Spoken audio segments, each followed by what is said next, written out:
Hi everyone, I'm Tanaaz from foreverconscious.com and this is your weekly energy forecast for the week of November 2nd.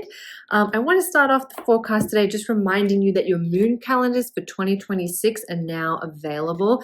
Just a little heads up, if you are going to do international shipping, so you're not based in the US, these are shipped out of California in the US. If you are not in the US, there are significant international shipping delays starting to happen. I'm just seeing everything slow down across the board when it comes to international shipping. So if you would like to get this in time for the holidays, end of December, please, I would suggest ordering now. And then maybe in the next week or two if you want to have it in time for the new year if you're not based in the US. So just a reminder, your moon calendars 2026 are available. Each month comes with beautiful artwork, dates for the full moons, new moons, all the astrological info. You can check more on Etsy if you want more info about that. Okay, let's get into the forecast. So this week we have the Taurus full moon. This is a super full moon and it happens on the 5th. And this is actually the second of 3 super full moons that we're going to have, which will help us round out the year. So the next super moon will be in December. It's really interesting that this year is ending on 3 super full moons. And I think it just rides back to the theme of 2025, and that has been endings. 2025 is a number 9 year in numerology, 9 being the last digit and the symbol of completion, wholeness, and resolution. So it sort of is nice that we're getting these 3 super full moons, the final big purges that we can take this year. Full moons are release points. When we have a super full moon, that release point is supercharged. If we think of the full moon and its gravitational pull, energy is moving outward. So it's a good time to release, to let go. And a super full moon just amplifies that. Super full moons are also big points of abundance. And out of all the 3 super full moons that we've had one, now we've got this Taurus one. This one is the most abundant. I really feel like we're coming into a full bloom moment.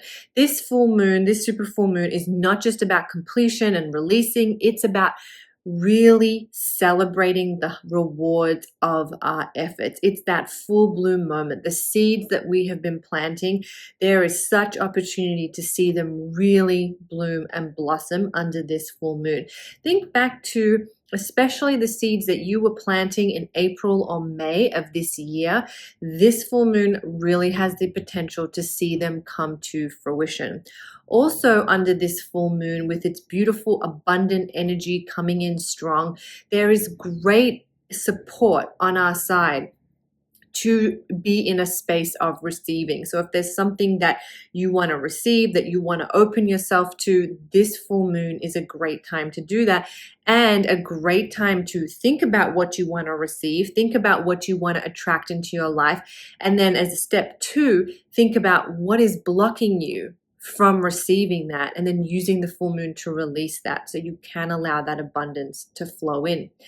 I was thinking about this full moon, I was thinking about abundance, and you've probably heard this before, but the fastest way to get yourself in an energetic vibration to attract abundance is through gratitude. Just being grateful and expressing gratitude for all that you have already puts you in an energetic position to open yourself to receiving universal abundance. So the fastest way to attract abundance is through gratitude. But I think there's a little bit of a trap that we tend to miss. We think, oh, gratitude, I need to be grateful. I need to be grateful. Yes, being grateful is wonderful. But I think there is power in also acknowledging when you're not quite grateful, you're not quite satisfied, you're not quite, you know what, actually, like, I know I'm lucky, I know I have so much, but I don't feel grateful for this experience. I'll give you a little example, and this is kind of what I've been marinating on this week. I went to go get a massage last weekend. Some of you know I have 2 kids. I have a little baby. He's 6 months old. I have a 4-year-old. To get out of the house to get a massage, it's like a whole orchestration, but I'm like, I'm going to do this for myself. I got a massage. It was not a great massage. I was not happy. And I was laying on the table and I just was feeling so disappointed that the massage was just not that great. And this little thought popped into my head of, you should be grateful. You should be grateful that you even got the opportunity to go for this massage. You know, massages are expensive. A lot of people don't get this opportunity. Think of single mothers out there. They don't have, you know, a partner at home watching their kids.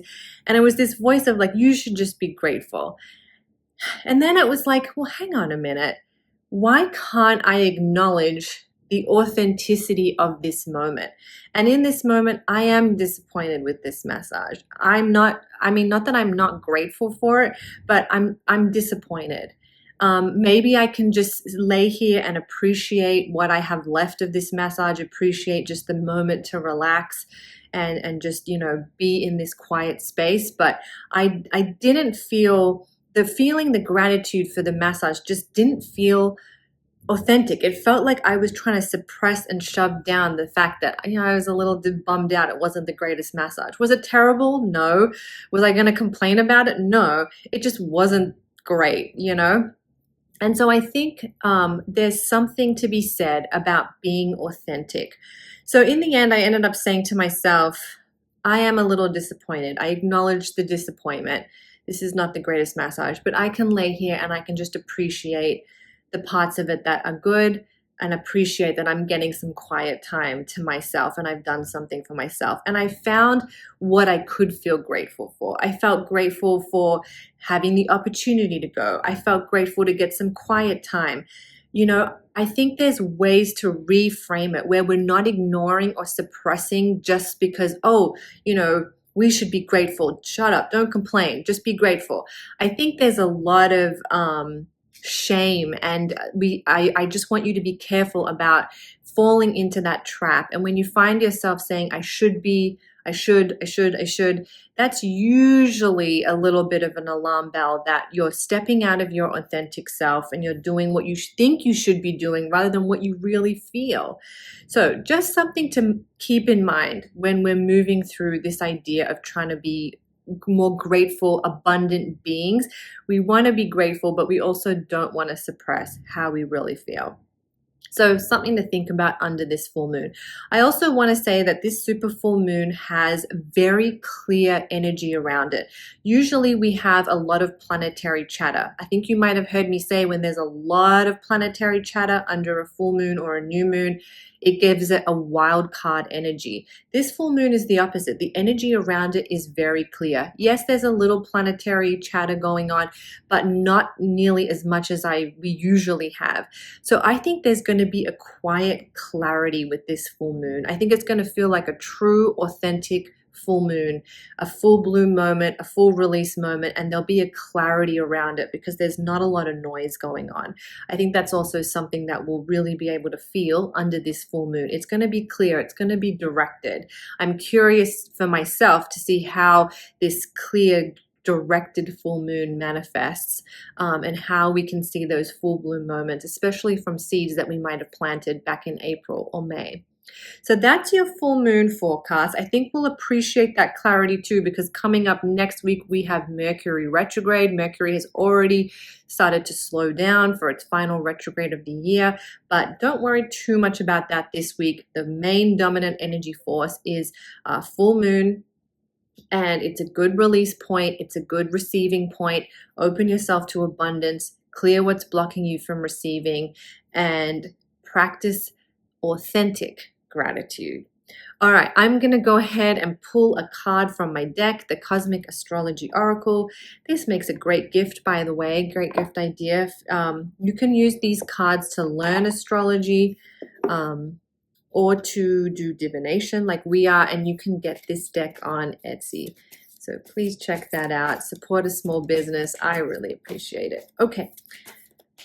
Let's see what card is going to be our guiding force for this week. We have a full moon. We're moving into November. Let's see. The sun. And this is really interesting because the sun, the card says inner light, But the sun is also our authentic self. If you think of the astrological symbol for a sun, it's a circle with a dot in it, the center, the true center of who we are. The sun is also the center of our own, solar system, right? So the sun really is our authentic self. So I think that's kind of a perfect card because we've been talking about authenticity and how we can step into authentic gratitude and be mindful of the shoulds in our lives. So this sun card, so it's card number 13, card of the feminine. Also, I think, just to add a little bit, I think in our patriarchal world, we're often told to stay small, especially as women. Oh, you should just be small and appreciative, and you shouldn't complain, and you shouldn't try to strive for more. Well, that's shifting, that's changing. So stepping into our authentic self and not being ashamed of wanting more and stepping into a truth of how you really feel. The Sun card reminds you that your power lies in being true to yourself. Well, isn't this exactly what we've been talking about? In astrology, the sun represents the core of who we are. It is our inner light, our unique spark that we bring to this world. It is our center, our purpose, and holds the vibration of our true selves. The sun card has arrived to remind you of who you really are. It has come to remind you of your magnificence and your duty to shine your unique light out into the world. If you have lost touch with yourself, this card is a sign that it's time to reconnect. You can do this through meditation, journaling, dancing, or doing something that fills you with joy and light. What makes you feel glad to be alive? That is a very important question. It's a very simple question, and I think it tends to get lost in the sort of busyness of life. So just coming back to that question this week, what makes you feel glad to be alive, and how can you honor, acknowledge that, and bring more of it into your day? The sun wants you to remember that sometimes it is the simple things that fill us with the most joy. The sun card can also be a positive omen for going after your dreams and goals and putting your ideas and creations out into the world. So, it's interesting. We talked about this full moon being a full bloom moment, receiving the rewards of all of our efforts. Well, I really hope you're able to feel some of that under this full moon, some full bloom coming around for you for all the hard work you've put in since the start of the year.